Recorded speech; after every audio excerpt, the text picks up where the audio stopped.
November 1st, 1755, Lisbon, Portugal. The Great Lisbon earthquake of 1755 will be remembered as one of the worst in recorded history. The epicenter was 320 kilometers southwest of Lisbon in the middle of the Atlantic Ocean, and most say it would have registered 8.5 to 9 on the Richter scale. This shock extended over a surface of the globe 4 times greater than that of Europe, destroying cities in Morocco and affecting the coast of Greenland, the Isle of Madeira, and the West Indies nearly 4,000 miles away. In Lisbon, it was All Saints' Day, the hour of High Mass, and all of the churches were crowded. In 1755, Lisbon was a great city, legendary for its wealth, prosperity, and sophistication. It was one of the most beautiful cities in Europe, with an estimated population of 275,000. When the earthquake arrived, it came in 3 distinct shocks. Within minutes, this great, thriving city port of Lisbon, capital of Portugal and of the vast Portuguese Empire and seat of learning in Europe, was reduced to rubble. The destruction caused by the earthquake was beyond description. Lisbon's great cathedrals, all full of worshippers, collapsed, killing thousands. Lisbon's whole quay and the marble-built pier along the Tagus disappeared into the river, burying with it hundreds of people who had sought refuge. The Reverend Charles Day penned a first-hand account of the disaster, as he was one of the fortunate survivors. Here are his words. There never was a finer morning seen than the 1st of November. The sun shone out in its full luster. The whole face of the sky was perfectly serene and clear, and not the least signal of warning of that approaching event which has made this once flourishing, opulent, and populous city a scene of the utmost horror and desolation, except only such as served to alarm, but scarcely left a moment's time to fly from the general destruction. It was on the morning of this fatal day, between the hours of 9 and 10, that I was set down in my apartment, just finishing a letter, when the papers and table I was writing on began to tremble with a gentle motion, which rather surprised me, as I could not perceive a breath of wind stirring. Whilst I was reflecting with myself what this could be owing to, but without having the least apprehension of the real cause, the whole house began to shake from the very foundation, which at first I believed due to the rattling of several coaches in the main street, which usually passed that way at this time, from Belem to the palace. But on listening more attentively, I soon understood, as I found it was owing to a strange, frightful kind of noise underground, resembling the hollow, distant rumbling of thunder. All this passed in less than a minute, and I must confess I now began to be alarmed, as it naturally occurred to me that this noise might possibly be the forerunner of an earthquake, as one I remembered which had happened about 6 or 7 years ago in the island of Madeira, commenced in the same manner, though it did little or no damage. Upon this I threw down my pen and started upon my feet, remaining a moment in suspense, whether I should stay in the apartment or run into the street, as the danger in both places seemed equal, and still flattering myself that this tremor might produce no other effects than such inconsiderable ones as had been felt at Madeira. But in a moment I was roused from my dream, being instantly stunned with a most horrid crash, as if every edifice in the city had tumbled down at once. The house I was in shook with such violence that the upper stories immediately fell, and though my apartment, which was on the first floor, did not then share the same fate, yet everything was thrown out of its place in such a manner that it was with no small difficulty I kept my feet, and expected nothing less than to soon be crushed to death, as the walls continued rocking to and fro in the frightfulest manner, opening in several places, large stones falling down on every side from the cracks, and the ends of most of the rafters sticking out from the roof. To add to this terrifying scene, the sky in a moment became so gloomy that I could now distinguish no particular object. It was an Egyptian darkness indeed, such as might be felt, owing no doubt to the prodigious clouds of dust and lime raised from so violent a concussion, and as some reported, to sulphurous exhalations, but this I cannot affirm. However, it is certain I found myself almost choked for near 10 minutes. I hastened out of the house and through the narrow streets, where the buildings either were down or were continually falling, and climbed over the ruins of St. Paul's Church to get to the riverside, where I thought I might find safety. Here I found a prodigious concourse of people of both sexes, and of all ranks and conditions, among whom I observed some of the principal canons of the patriarchal church, in their purple robes, as these all go in the habits of bishops. Several priests who had run from the altars in their holy vestments in the midst of their celebrating Mass, ladies half dressed, and some without shoes, all these whom their mutual dangers had here assembled as to a place of safety, were on their knees at prayers, with the terrors of death in their countenances, every one striking his breast and crying out incessantly, "Mercy, my God!" In the midst of our devotions, the second great shock came on, little less violent than the first, and completed the ruin of those buildings which had been already much shattered. The consternation now became so universal that the shrieks and cries of mercy could be heard distinctly from the top of St. Catherine's Hill, at a considerable distance off, whither a vast number of people had likewise retreated. At the same time, we could hear the fall of the parish church there, whereby many persons were killed on the spot and others mortally wounded. You may judge of the force of this shock when I inform you it was so violent that I could scarce keep on my knees, but it was attended with some circumstances still more dreadful than the former. On a sudden I heard a general outcry, "The sea is coming in, we shall all be lost." Upon this, turning my eyes towards the river, which in that place is nearly 4 miles broad, I could perceive it heaving and swelling in the most unaccountable manner, as no wind was stirring.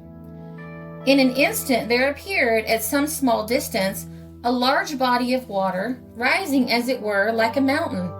It came on foaming and roaring, and rushed toward the shore with such impetuosity that we all immediately ran for our lives as fast as possible. Many were actually swept away, and the rest above their waist in water at a good distance from the banks. For my part, I had the narrowest escape, and should certainly have been lost had I not grasped a large beam that lay on the ground till the water returned to its channel, which it did almost at the same instant with equal rapidity. As there now appeared at least as much danger from the sea as the land, and I scarce knew whither to retire for shelter, I took a sudden resolution of returning back, with my clothes all dripping, to the area of St. Paul's. Here I stood some time, and observed the ships tumbling and tossing about as in a violent storm. Some had broken their cables and were carried to the other side of the Tagus. Others were whirled around with incredible swiftness. Several large boats were turned keel upwards, and all this without any wind, which seemed the more astonishing. It was at the time of which I am now speaking that the fine new quay, built entirely of rough marble at an immense expense, was entirely swallowed up with all the people on it, who had fled thither for safety, and had reason to think themselves out of danger in such a place. At the same time, a great number of boats and small vessels anchored near it, all likewise full of people who had retired thither for the same purpose, were all swallowed up as in a whirlpool, and never more appeared. This last dreadful incident I did not see with my own eyes, as it passed 3 or 4 stones' throws from the spot where I then was, but I had the account as here given from several masters of ships, who were anchored within 200 or 300 yards of the quay, and saw the whole catastrophe. One of them in particular informed me that when the second shock came on, he could perceive the whole city waving backwards and forwards, like the sea when the wind first begins to rise, that the agitation of the earth was so great, even under the river, that it threw up his large anchor from the mooring, which swam, as he termed it, on the surface of the water. that immediately upon this extraordinary concussion, the river rose at once near 20 feet, and in a moment subsided, at which instant he saw the quay, with the whole concourse of people upon it, sink down, and at the same time every one of the boats and vessels that were near it was drawn into the cavity, which he supposed then instantly closed upon them, inasmuch as not the least sign of a wreck was ever seen afterwards. This account you may give full credit to, for as to the loss of the vessels, it is confirmed by everybody, and with regard to the quay, I went myself a few days after to convince myself of the truth, and could not find even the ruins of a place where I had taken so many agreeable walks, as this was the common rendezvous of the factory in the cool of the evening. I found it all deep water, and in some parts scarcely to be fathomed. This is the only place I could learn which was swallowed up in or about Lisbon, though I saw many large cracks and fissures in different parts, and one odd phenomenon I must not omit, which was communicated to me by a friend who has a house and wine cellars on the other side of the river, that the dwelling house being first terribly shaken, which made all the family run out, there presently fell down a vast high rock near it, that upon this the river rose and subsided in the manner already mentioned, and immediately a great number of small fissures appeared in several contiguous pieces of ground, from whence there spouted out, like a jet stream, a large quantity of fine white sand to a prodigious height. It is not to be doubted the bowels of the earth must have been excessively agitated to cause these surprising effects, but whether the shocks were owing to any sudden explosions of various minerals mixing together, or to air pent up and struggling for vent, or to a collection of subterranean waters forcing a passage, God only knows.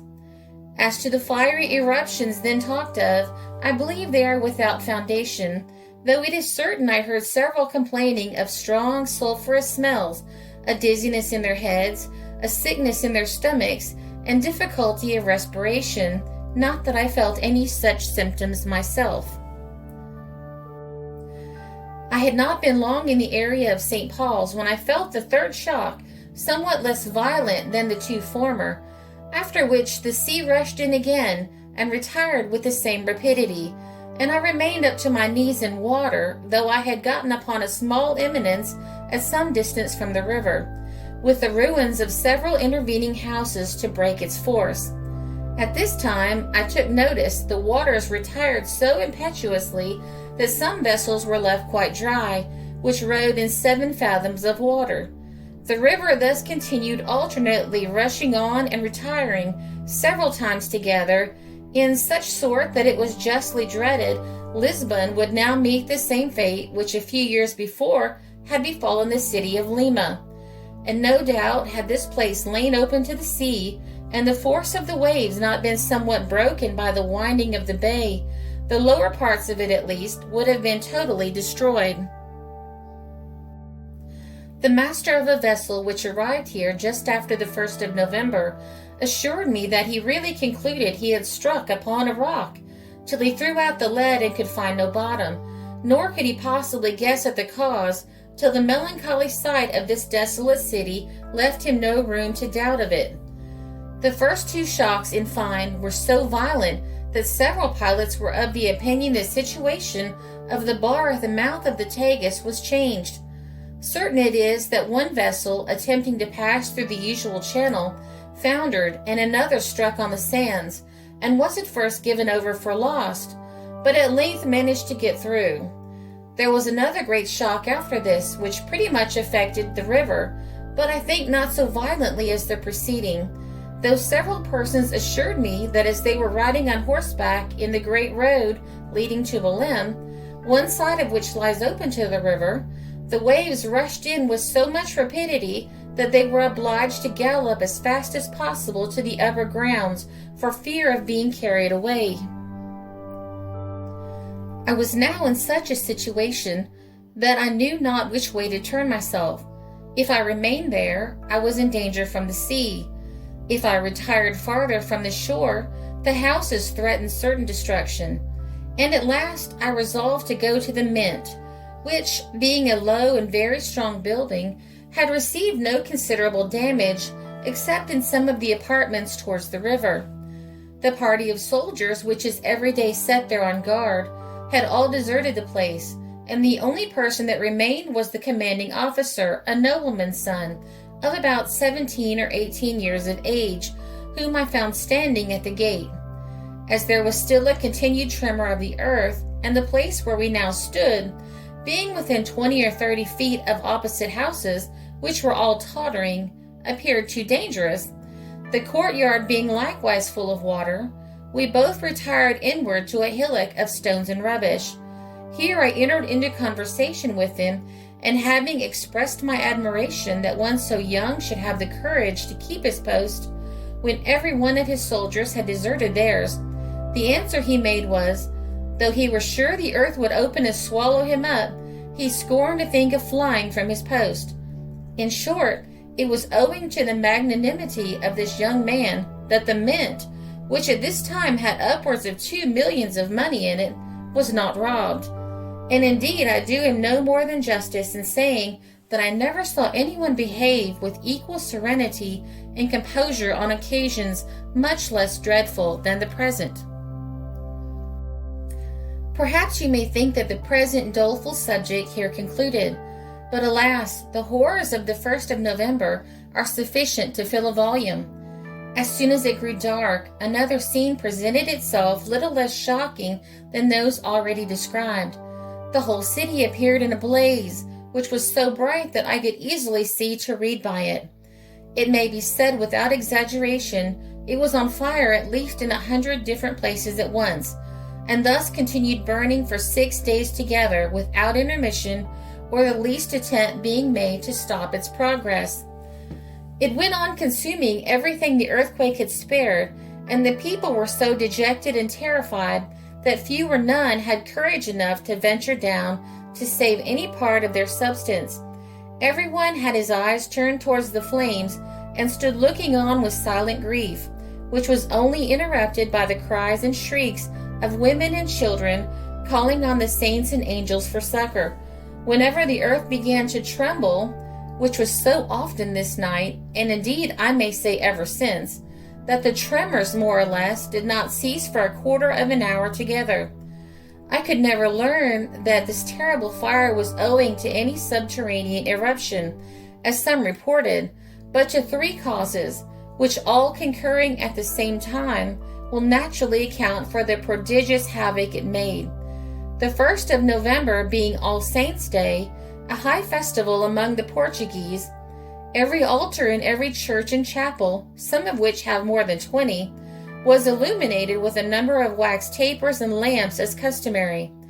These setting fire to the curtains and timber work that fell with the shock, the conflagration soon spread to the neighboring houses, and being there joined with the fires in the kitchen chimneys, increased to such a degree that it might easily have destroyed the whole city, though no other cause had concurred, especially as it met with no interruption. But what would appear incredible to you, were the fact less public and notorious, is that a gang of hardened villains, who had been confined and got out of prison when the wall fell at the first shock, were busily employed in setting fire to those buildings which stood some chance of escaping the general destruction. I cannot conceive what could have induced them to this hellish work, except to add to the horror and confusion that they might by this means have the better opportunity of plundering with security.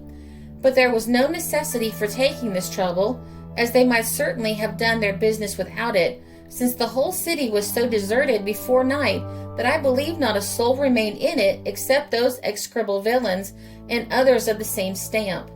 It is possible some among them might have had other motives besides robbing, as one in particular being apprehended, they say he was a Moor condemned to the galleys, confessed at the gallows that he had set fire to the king's palace with his own hand, at the same time glorying in the action and declaring with his last breath that he hoped to have burnt all the royal family.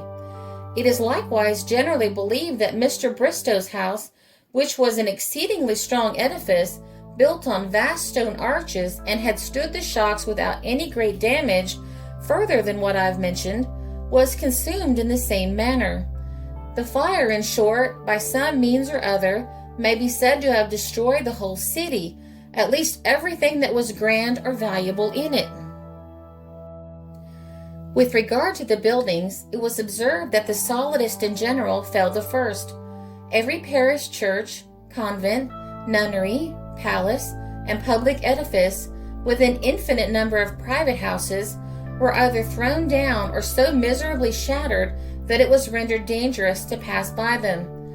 The whole number of persons that perished, including those who were burnt or afterwards crushed to death whilst digging in the ruins, is supposed on the lowest calculation to amount to more than 60,000, and though the damage in other respects cannot be computed, yet you may form some idea of it when I assure you that this extensive and opulent city is now nothing but a vast heap of ruins, that the rich and the poor are at present upon a level, some thousands of families which but the day before had been easy in their circumstances, being now scattered about in the fields, wanting every conveniency of life and finding none able to relieve them.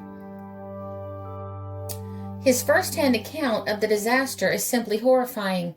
The devastation that happened to the city was so quick that it left the people in a state of shock. Even worse, Europeans of the 18th century struggled to understand the disaster within religious and rational belief systems. Since the earthquake took place on All Saints' Day and destroyed most of the city's major churches, reactionary priests blamed the destruction on Lisbon's supposed sins. Inquisitors literally roamed the streets looking for heretics to hang. In Candide, written in 1759, Voltaire reported how, after the earthquake which had destroyed 3/4 of the city of Lisbon, the sages of that country could think of no means more effectual to preserve the kingdom from utter ruin than to entertain the people with an auto da fe, Portuguese for act of faith, a rite of the Catholic Inquisition in which the sentence was carried out, usually by burning at the stake. It having been decided by the University of Coimbra that the burning of a few people alive by a slow fire and with great ceremony is an infallible preventative of earthquakes. Outside of Lisbon, the effects of the earthquake were far-reaching. Severe shaking was felt in North Africa, where the quake caused heavy loss of life in towns of Algeria and Morocco, more than 400 miles south of Lisbon. The town of Algiers was completely destroyed. Tangiers suffered great loss of lives and extensive damage. Those 3 tsunami waves struck various towns along the west coast of Portugal, in some places up to 98 feet or 30 meters high. In the town some 30 kilometers west of Lisbon, the waves wrecked several boats. In coastal areas about 80 kilometers north of Lisbon, many people were killed by the tsunami. In Setúbal, 30 kilometers south of Lisbon, the water reached the first floor of buildings. Throughout the south of the country, destruction was rampant. The tsunami destroyed some coastal fortresses, and in the lower levels it razed several houses. Almost all of the coastal towns and villages of the south were heavily damaged, except Faro, which was protected by sandy banks. For the coastal regions, the destructive effects of the tsunami were more disastrous than those of the earthquake. The cities of Coimbra, Oporto, and Braga suffered fearfully, and St. Urbis was wholly overturned. In Spain, a large part of Malaga was laid in ruins. One half of Fez, away across the Mediterranean in Morocco, was destroyed, and more than 15,000 Arabs perished there. The island of Madeira was terribly shaken, and 2,000 houses in the island of Mytilene were overthrown. Shaking was felt in France, Switzerland, and northern Italy too. It has been estimated that this awful earthquake extended over 5,000 miles. Even the granite hills of Scotland trembled from the shocks. Even to this day, tourists to the Portuguese city may see signs of the dreadful affair of several centuries ago. A week after the earthquake, over 90% of buildings in Lisbon had either been collapsed by the earthquake, flooded by the tsunami, or burnt by the fires. The Royal Library, which housed more than 70,000 volumes, was also destroyed. The Prime Minister at the time proved to be an adept leader in the face of disaster. When asked what to do immediately after the quake, he replied, "Bury the dead and heal the living." He overruled the church and prevented an outbreak of disease by loading the dead onto ships and burning them out at sea. The rebuilding of Lisbon was rapid. In just over a month, the chief engineer had provided 5 plans for the rebuilding of the city. The Prime Minister selected the plan used to rebuild. He replaced the narrow streets of the medieval district with the straight avenues and grand plazas present today. The reconstructed buildings included one of the earliest examples of earthquake-proofing. They based it on the concept of, "It shakes but it doesn't fall down." The buildings were constructed from stone but built around a wooden structure which proved flexible during an earthquake. They tested it by simulating an earthquake. They marched the army up and down the streets to recreate the shaking. More than 60,000 people died in the disaster, and it still ranks as one of the worst natural disasters in history.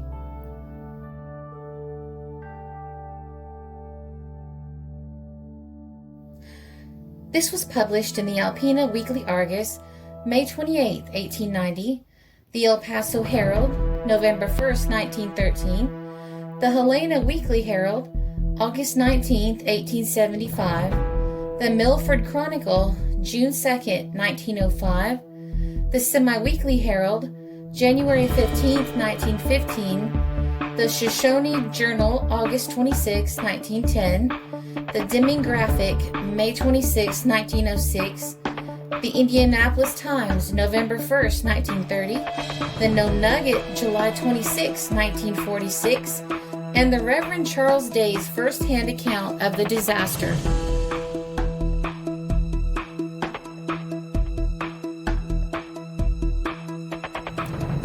This is a Country Road production because history is fascinating.